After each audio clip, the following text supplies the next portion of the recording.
Online video में आप सभी का स्वागत है। आज हम बात करने जा रहे हैं, क्या बात करने जा रहे हैं? ओम का नियम। यदि किसी चालक की भौतिक अवस्था जैसे ताप, दाब, लंबाई आदि न बदली जाए, मतलब अपरिवर्तित रहे, तो क्या होगा? तो चालक में प्रवाहित धारा उनके सिरों के विभवांतर के अनुक्रमानुपाती होगी। जैसे समझिए, मान लीजिए ये कोई चालक है, इनके सिरे हैं ए और बी। इन सिरों के बीच में लगने वाला विभवांतर मान लीजिए वी है और इनके बीच में बहने वाली धारा का मान लीजिए आई है। क्या है? आई है। तो अगर हम बात करें वी को अनुक्रमानुपाती बोला गया है आई से। किससे बोला गया? अनुक्रमानुपाती बोला गया है आई से। ठीक, किससे बोला गया? अनुक्रमानुपाती आई के। अब थोड़ा सा, ठीक है, ये ओम का नियम, लेकिन ओम ने अपने नियम में ये स्पष्ट कर दिया। किस पर? यह नियम तभी काम करेगा जब भौतिक अवस्थाएं क्या रहें? अपरिवर्तित रहें। यदि भौतिक अवस्थाएं परिवर्तनशील हो गई तो यह प्रक्रिया कार्य नहीं करेगा। आपको पता है, जब भी हम किसी प्रोपोर्शनलिटी आदि के साइन को हटाते हैं तो उसको हटाने के लिए हम किसका प्रयोग करते हैं बेटा? एक नियतांक की प्रयोग करते हैं। यह नियतांक किसके बराबर है बेटा? आई। और इस नियतांक में जो जगह हम यूज़ करते हैं बेटा, वो करते हैं बेटा आर। यह आर है क्या? यह आर प्रतिरोध है। क्या है ये आर? ये आपका जो आर है ये आपका प्रतिरोध है। क्या है बेटा? प्रतिरोध। अभी हम लोग डिस्कस करेंगे कि ये क्या होता है। प्रतिरोध समझ लीजिए है क्या? किसी भी वायर में धारा को बहने से रोकने का काम करता है। अगर किसी भी धातु, किसी भी मटेरियल की एक प्रकृति होती है जो अपने अंदर से धारा को बहने से रोकने का काम करती है। जब वस्तु में धारा को अपने से बहने का काम रोकने का काम करती है तो इसको हम लोग बोलते हैं प्रतिरोध। यही वो प्रतिरोध है जो कि भौतिक अवस्था के कारण बार बार बदलती चली जाती है। अगर हम इस फॉर्मूले को देखें तो इस फॉर्मूले से V का वैल्यू हमें कितना मिल जाएगा? R का वैल्यू हमें कितना मिल जाएगा बेटा? V/I। तो हम कह सकते हैं कि ओम के नियम के अनुसार कि यदि हम भौतिक अवस्थाएं परिवर्तित ना करें,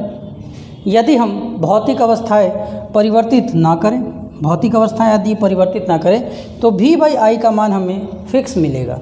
चलिए, अब इसका अगर हम ग्राफ प्लॉट करें, किसका बेटा? इसका अगर हम ग्राफ प्लॉट करें, किसके बीच में?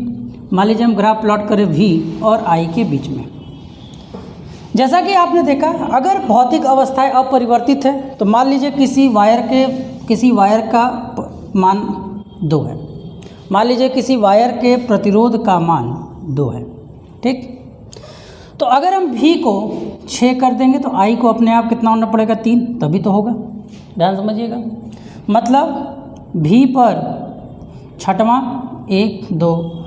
छठवां बिंदु और I पे मान लीजिए तीसरा बिंदु।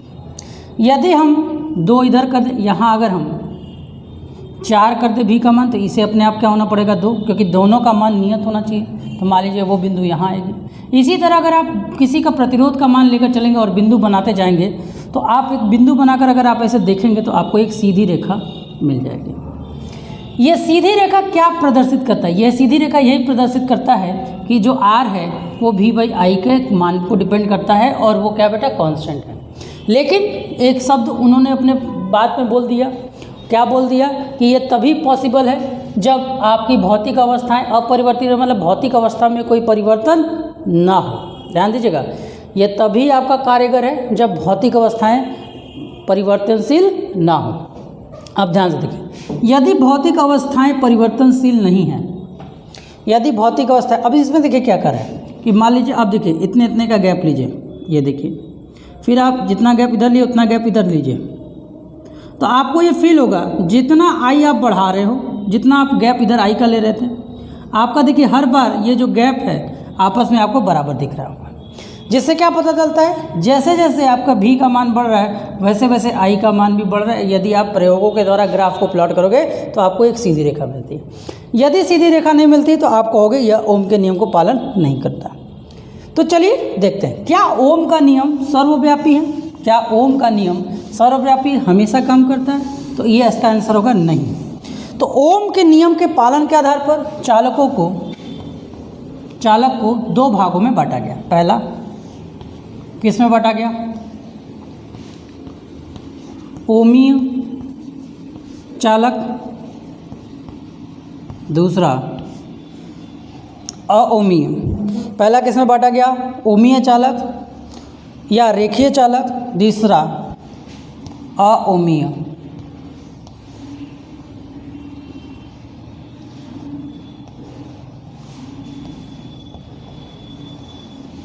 ओमीय ऐसा चालक जो ओम के नियम का पालन करता। इसमें कौन लोग आएंगे? सभी धातु। इसमें कौन आएंगे बेटा? इसमें कौन आएगा? सभी धातु। कौन आएगा? इसमें कौन आएगा बेटा? सभी धातु। और इसमें कौन आएगा? ये हो गया आपका सभी धातु। इसमें कौन आएगा बेटा? जैसे अभी आगे आप पढ़ोगे डायोड। डायोड आप लोग घरों में देखते हो, एलईडी बल्ब देख रहे हो ना, आप लोग एलईडी बल्ब यूज़ करते हो। ये एलईडी क्या है? एक तरह का डायोड है जिसपे ओम का नियम काम नहीं करता। डायोड हुआ, ट्रायोड हुआ, अर्धचालक हो गए, जितने भी अर्धचालक से बने हुए चीज़ें हैं उनमें ओम का नियम काम नहीं करता। इसलिए ओम का नियम सार्वत्रिक सत्य नहीं है। ओम का नियम सिर्फ और सिर्फ धातुओं के लिए काम करता है। वो भी कब काम करता है? जब उनकी भौतिक अवस्थाएं परिवर्तनशील हो, मतलब भौतिक अवस्थाएं परिवर्तित ना हो। ठीक, चलिए इसको हम इरेज करते हैं। चलिए अब हम बात करते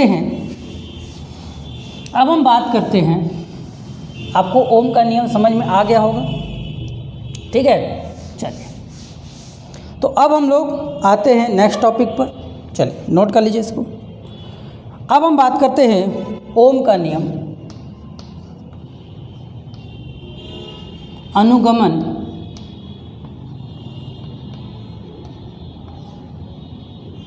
वेग से ओम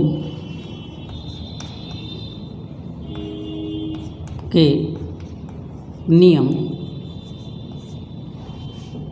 की व्याख्या। किससे बेटा?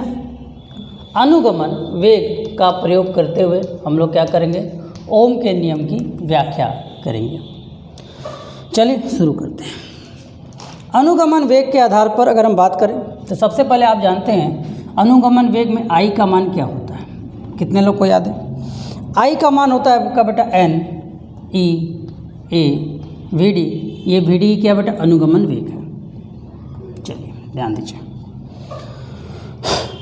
अगर मान लीजिए कोई चालक है, जो चालक आपने लिया है वो चालक के अंदर अगर करंट बह रहा है तो उसके अंदर इलेक्ट्रिक फील्ड होगा। उसके अंदर क्या होगा बेटा? इलेक्ट्रिक फील्ड होगा।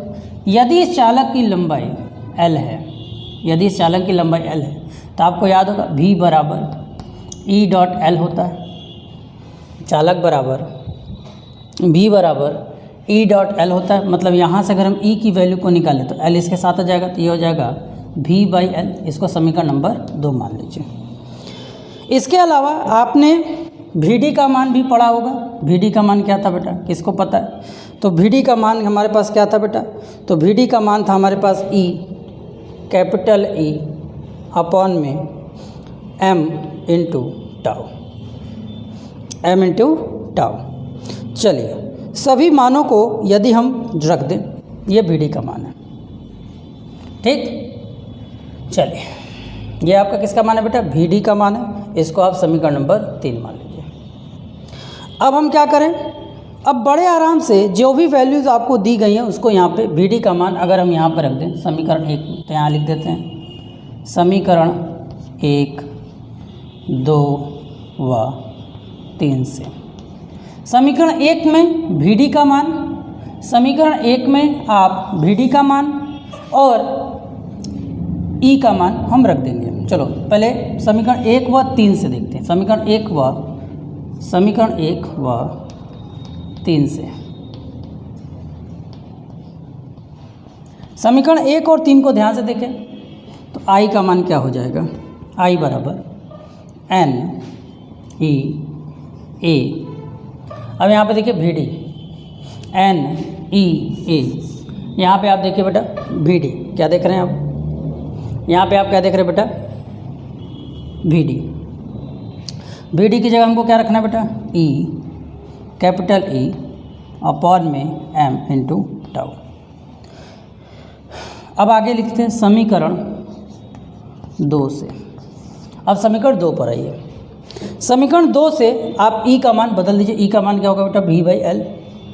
ई का मान क्या होगा आपके पास, ई का मान क्या होगा आपके पास, वी बाई एल। चलिए, जब हम वी बाई एल लगाएंगे तो यहाँ पे आई है, आई की जगह आई ही रहेगा, एन है, एन ई ही रहेगा, इसमें कोई चेंजेस होने वाला है नहीं। ए की जगह ए ही है, बस भी की ई की जगह, अच्छा यहाँ ई से ई का मल्टीप्लाई हो जाएगा तो कितना हो जाएगा बेटा, ई स्क्वायर। यहाँ पर आप जो देख रहे हो, यहाँ पे जो 2 ई आया है, इस ई का ई के साथ मल्टीप्लाई कर दोगे तो क्या हो जाएगा बेटा, ई स्क्वायर। कितना हो जाएगा बेटा, ई स्क्वायर। और यहाँ पर कैपिटल ई की जगह कौन आ जाएगा बेटा, वी बाई एल। तो यहाँ हो जाएगा बेटा वी बाई एल, और इसके साथ नीचे में एम है, और यहाँ पे आपका हो जाएगा बेटा टाउ। इस भी को अगर हम इधर भेज दें, तो अगर हम इस भी को इधर भेज देंगे तो क्या हो जाएगा बेटा, आई बाई वी। आपको क्या मिल गया बेटा, एन ई स्क्वायर ए, स्क्वायर ए, और क्या बच गया बेटा, स्क्वायर ए टाउ, टाउ अपॉन में एम, अपॉन में एम। और यहाँ पे आपको हम लिख दे रहे हैं बेटा, ए को हम थोड़ा अलग लिख रहे हैं, ए बाई एल। जानते हैं क्यों कर रहे हैं, अभी बताते हैं, ठीक है बेटा।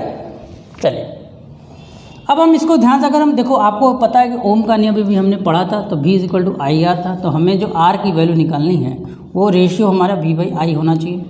तो इस रेशियो को लाने के लिए हमें क्या करना है, इनको पलटना पड़ेगा। जैसे हम इनको पलटेंगे तो ये क्या हो जाएगा बेटा, V बाई आई। जैसे आप इनको पलटोगे ये क्या हो जाएगा बेटा, V equal to V upon में आई। जैसे आप इसको पलटोगे V अपॉन में आई हो जाएगा, और नीचे वाला ऊपर, ऊपर वाला नीचे, तो एम एल को इधर रखते हैं, एम अपॉन में N E square tau upon में ए। अब थोड़ा आप ध्यान से देखो, इतना हिस्सा कांस्टेंट है, इतने हिस्से में एम क्या है बेटा, इलेक्ट्रॉन का द्रव्यमान है, एन क्या है, नंबर ऑफ इलेक्ट्रॉन है, ई क्या है, इलेक्ट्रॉन का आवेश है, और टाउ क्या बेटा, श्रांति काल है। ये सभी फिक्स होते हैं। सिर्फ फिक्स कौन नहीं है बेटा, ये लोग। लेकिन सिर्फ फिक्स कौन नहीं है बेटा, लंबाई। सिर्फ फिक्स कौन नहीं है बेटा, लंबाई। और कौन नहीं फिक्स है, लंबाई। लंबाई के साथ कौन फिक्स नहीं है, एरिया। कौन फिक्स नहीं है बेटा, लंबाई। और लंबाई के साथ कौन फिक्स नहीं है बेटा, एरिया। अगर ये 2 लोग फिक्स नहीं हैं, ध्यान समझिएगा, यदि ये 2 लोग फिक्स नहीं हो तो भी और आई का मान सही नहीं हो पाएगा। जबकि ओम ने क्या बोला था, ओम ने बोला था भौतिक अवस्थाएं अपरिवर्तित रहेंगी, मतलब ये लोग भी ओम के नियम के आधार पर ये लोग भी कांस्टेंट हो चुके हैं। तो इसका मतलब ये पूरा का पूरा मान क्या हो गया बेटा, कांस्टेंट हो गया। इसी कांस्टेंट को हम लोग बोलते हैं बेटा आर। इसी कांस्टेंट को हम लोग क्या बोलते हैं बेटा, आर। और ये आपका वी बाई आई मिल गया।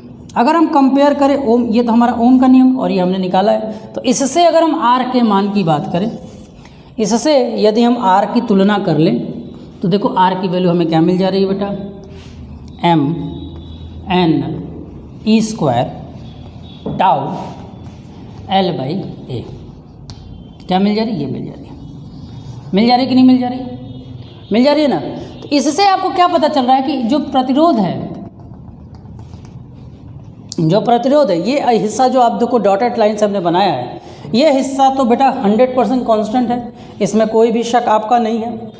तो इसका मतलब R is indirectly proportional to L, directly proportional to L, और R indirectly proportional to 1/A के बराबर होता है। तो चलिए इस प्रतिरोध पर हम लोग देखेंगे अगले वीडियो पर, ठीक है। चलिए इसको नोट कर लीजिए। तो क्या समझ में आया कि जो ओम का नियम है वो बिल्कुल 100% सत्य है, और हमने अनुगमन वेग के आधार पर ओम के नियम का सत्यापन भी आपको करके दिखाया। नोट कर ले।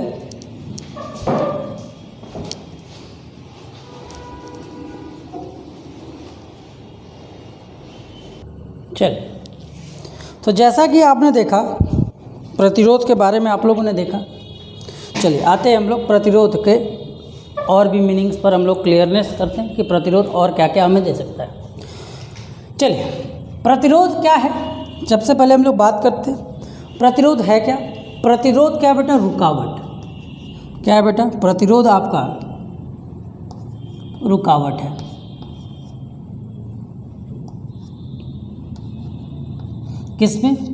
किसमें रुकावट है, धारा के बहने में, धारा के बहने में। तो धारा को बहने से अगर कोई ऐसी ताकत है जो क्या करती है, किसी के धारा को किसी भी धातु में या किसी भी अधातु में धारा को बहने से रोकती है, तो उसे की गुण को हम लोग क्या करते हैं बेटा, प्रतिरोध। प्रतिरोध किसमें सबसे ज़्यादा होता है, धातुओं में सबसे ज़्यादा होता है। लेकिन यह प्रतिरोध परिवर्तनशील है, परिवर्तनशील है। यह किस पर निर्भर करता है, लंबाई पर। किसके लंबाई पर बेटा, अनुप्रस्थ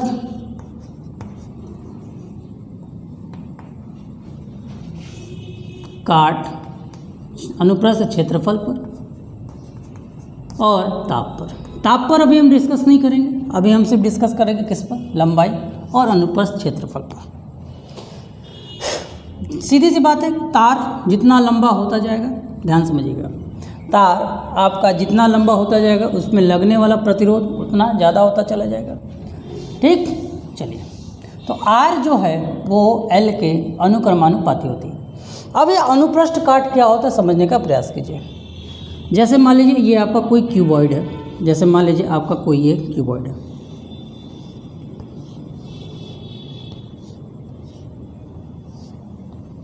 ठीक, इस पर धारा इस दिशा पर आ रही है और ऐसे निकल रही है। तो ऐसे सिचुएशन में ये जो आपका एरिया है ये वाला और इधर ये वाला, इसको हम लोग बोले अनुप्रस्थ काट की क्षेत्रफल। मतलब अगर ये धारा इसमें से एंटर कर रही है, मतलब धारा की दिशा इस तरफ है, इस सब सतह पर है, तो ये यहाँ से निकलेगी। तो इस क्षेत्रफल को हम लोग क्या बोलते हैं बेटा, अनुप्रस्थ काट का क्षेत्रफल। चलिए, यदि मान लीजिए फिर से हम वही घनाभ लेते हैं, यदि धारा ऊपर से ऐसे आ रही है और ऐसे निकल रही है, अगर धारा ऊपर से आ रही है और ऐसे निकल रही है तो उस समय अनुप्रस्थ काट का क्षेत्रफल, ठीक, तो अनुप्रस्थ काट का क्षेत्रफल और धारा की दिशा एक दूसरे पर 90 डिग्री बनाते हैं। मतलब ये क्षेत्रफल होगा और इसमें जो बहने वाली धारा होगी वो एक दूसरे के साथ 90 डिग्री बनाते हैं। तो बहुत बच्चे कंफ्यूज होते हैं कि ये अनुप्रस्थ काट है क्या, ये अनुप्रस्थ काट है क्या। ठीक है, चलिए, तो R is directly proportional to L। मतलब प्रतिरोध वायर का लंबाई जितना ज़्यादा बढ़ता जाएगा, वायर की लंबाई जितनी ज़्यादा बढ़ती जाएगी, वायर की लंबाई जितनी ज़्यादा बढ़ती जाएगी उतनी तेज़ी से उसका प्रतिरोध भी बढ़ता जाएगा। इसके अलावा जो R है वो इनडायरेक्टली प्रोपोर्शनल टू 1/A। मतलब इस फॉर्मूले का मतलब क्या होगा, इसका मतलब हुआ कि अगर A का मान बढ़ता जाएगा तो उस पर लगने वाला प्रतिरोध क्या होगा, कम होता चला जाएगा। चलिए, इसको हम थोड़ा सा अपने रफ लैंग्वेज से समझने का प्रयास करते हैं। अगर आपको कोई काम दिया जाए और ये रास्ता मान लीजिए उबड़ खाबड़ वाला है, 1 किलोमीटर का रास्ता है, आपको कोई काम दिया गया, आप बड़े आसानी से कर लिए। अब इसी काम को आपसे कहा जाए कि एकदम सेम रास्ता है, अब आप 3 किलोमीटर जाओ, तो क्या होगा, आपको काम करने में ज़्यादा दिक्कत होगी। मतलब आपको रास्ता और प्रतिरोध डालेगा कि नहीं डालेगा। जैसे जैसे लंबाई बढ़ती जाएगी आपकी ताकत कम होती जाएगी, और आपकी जो ताकत कम होती जाएगी तो आपके काम करने की स्टेमिना भी कम होती जाएगी। होगी कि नहीं होगी, हाँ या ना जवाब दीजिए। तो आप कहोगे हाँ। तो इसका मतलब जैसे जैसे हम अपने जनरल लैंग्वेज से समझते हैं। मान लीजिए आप कहीं किसी रास्ते से स्कूल जा रहे, कुछ आपके मित्रों से आपकी लड़ाई हुई और उन मित्रों ने आपको कहा कि आज हम तुमको पीटेंगे। ये रास्ता है और एक रास्ता ये है। किस रास्ते से आप अपने आप को जल्दी बचा लोगे, बस इतना बताओ। किस रास्ते से आप अपने आप को जल्दी बचा लोगे? तो इस रास्ते से आप अपने आप को जल्दी बचा लोगे क्योंकि इसका क्षेत्रफल ज़्यादा है। चलिए, इसको हम एक और तरह से समझने का प्रयास करते हैं। देखिए, दरअसल क्या होता है बेटा, धारा के पास एक गुण होता है कि वह सतह पर से जाता है। मान लीजिए आपके स्कूल वालों ने कहा कि चलो हमें एक रैली निकालनी है। रैली में पहले एक लाइन थी, एक ही लाइन से रैली को पास करना था। तो टीचर ने यह देखा, अरे एक लाइन रखेंगे तो कि बच्चों को काफ़ी दूर तक टीचर को जाना पड़ेगा। तो उन्होंने कहा एक काम करो बेटा कि तुम लोग अब 3 लाइन बना लो। 3 लाइन बनाने का मतलब क्या होगा बेटा, बच्चों की जो ये सतह वाली एरिया है वो क्या होगी बेटा, बढ़ गई। अगर हम पूछें कि इस हिस्से को कौन जल्दी पार कर पाएगा अगर दोनों की चाल बराबर हो, तो इसको पास करने के लिए सिर्फ इतना दूर चलना है, मतलब ये जल्दी पार कर जाएगा। लेकिन इसको पार करने के लिए ये इतना नहीं, इतना चलेगा। जब इतना चल जाएगा आगे की तरफ तब जाकर तो वो उसको पार कर पाएगा। मतलब ये कम चलने पर इसको आराम से इस क्षेत्र को पार कर ले रहा है और यह इसको पार नहीं कर पाएगा। तो कहने का मतलब क्या है कि अनुप्रस्थ काट का क्षेत्रफल अगर आपका बढ़ जाएगा तो उसमें बहने वाले का प्रतिरोध ज़्यादा कम हो जाएगा। चलिए अब देखिए ध्यान से आप लोग समझिए, धारा जो है, अब प्रतिरोध की आखिर अगर हम कह रहे हैं कि सर कि प्रतिरोध की ज़रूरत क्या है, कोई ऐसा तार होगा जिसके अंदर प्रतिरोध, ऐसा कोई तार नहीं है जिसके अंदर प्रतिरोध होना बहुत ज़रूरी है। यदि प्रतिरोध नहीं होगा तो वायर जो होगा टूट जाएगा, जल जाएगा। चले पहले प्रतिरोध का सिंबल क्या होता है, प्रतिरोध ऐसे वायर में हम ले जाकर ऐसे ऐसे बना देते हैं और ये हम बोलते हैं प्रतिरोध। अब ध्यान दीजिए, जब इसमें धारा बहता है, तो धारा बहने के लिए इस पर बल लगता है। धारा बहने के लिए इस पर बल लगता है जिसको हम ईएमएफ, इलेक्ट्रोमोटिव फोर्स के नाम से जानते हैं। अगर इस पे बल लग रहा है तो बल लगने का मतलब इसके आवेशों की गति लगातार बढ़ती जाएगी। आवेशों की गति लगातार बढ़ती जाएगी। जैसे कभी आवेश यहाँ पर 3 मीटर प्रति सेकंड की स्पीड से, मान लीजिए 3 की स्पीड से जा रहे हों, फिर यहाँ पर आवेश 5 की स्पीड से जा रहे हों, फिर आगे आवेश 10 की स्पीड से हो जाएगी। तो जैसे जैसे धारा का रेट बढ़तेगा, जैसे जैसे धारा का बहने की तेज़ी बढ़ेगी मतलब करंट बढ़ता जाएगा। यहाँ पे करंट 2 एम्पियर मिलेगा, कहीं पे करंट हमें 5 एम्पियर मिलेगा। एक ही वायर पर अगर प्रतिरोध ना होता, हम बात करें अगर प्रतिरोध ना होता तो करंट का जो स्पीड है हर वायर में हर जगह क्या होता, अलग अलग होता चलता, हर जगह अलग होता और अलग हो जाने के कारण कहीं पे वायर इतना ज़्यादा करंट हो जाता कि वायर उसको क्या कर सकता है, उसको संभाल नहीं पाता और वहीं पे वायर टूट जाता और शॉर्ट सर्किट हो जाती। अब देखिए ध्यान से, शुरुआत में मान लीजिए, अब आप देख लीजिए, ये जो आपका प्रतिरोध आपको दिख रहा है, ये प्रतिरोध लंबाई पर निर्भर है। अभी हम सिर्फ लंबाई की बात कर रहे हैं। ये जो लंबाई पर निर्भर है, ठीक, लंबाई पर अगर निर्भर है तो जैसे मान लीजिए पहले करंट 1 था तो प्रतिरोध मान लीजिए 0.5 था। फिर जैसे ही करंट मान लीजिए 2 होने की कोशिश करेगा तो प्रतिरोध कितने का लग जाएगा, 1.5 का लग जाएगा, ताकि इनका गैप हमेशा यही हो, 1 ही एम्पियर हो। बात समझ में आ रहा है कि नहीं आ रहा है? ताकि इनका गैप, चलो मान लीजिए 1 हो जाएगा, ठीक, ताकि इनका गैप क्या हो, एक जैसा हो। क्लियर? तो क्योंकि लंबाई जैसे जैसे करंट की धारा की गति बढ़ने का काम करेगी, करंट की धारा की गति बढ़ेगी, वैसे वैसे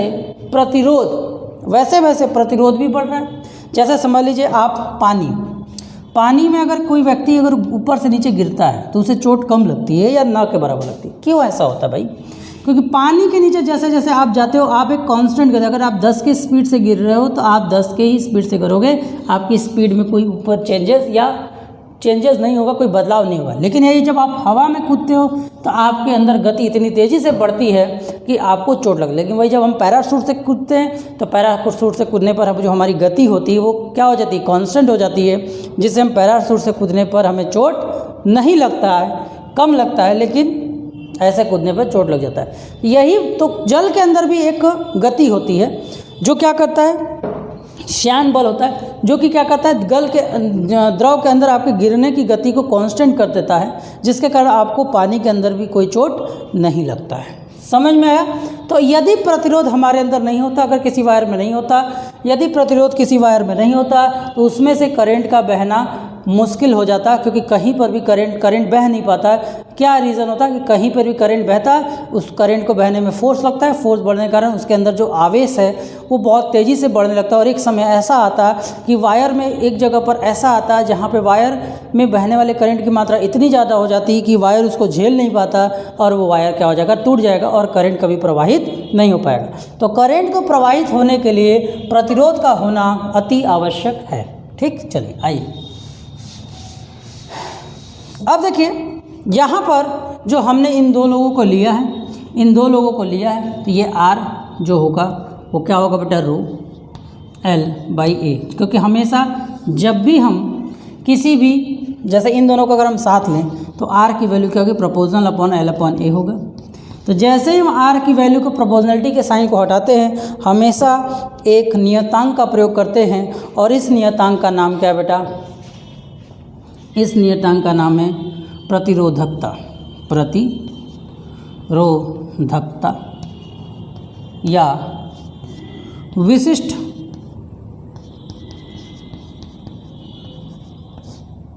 प्रतिरोध।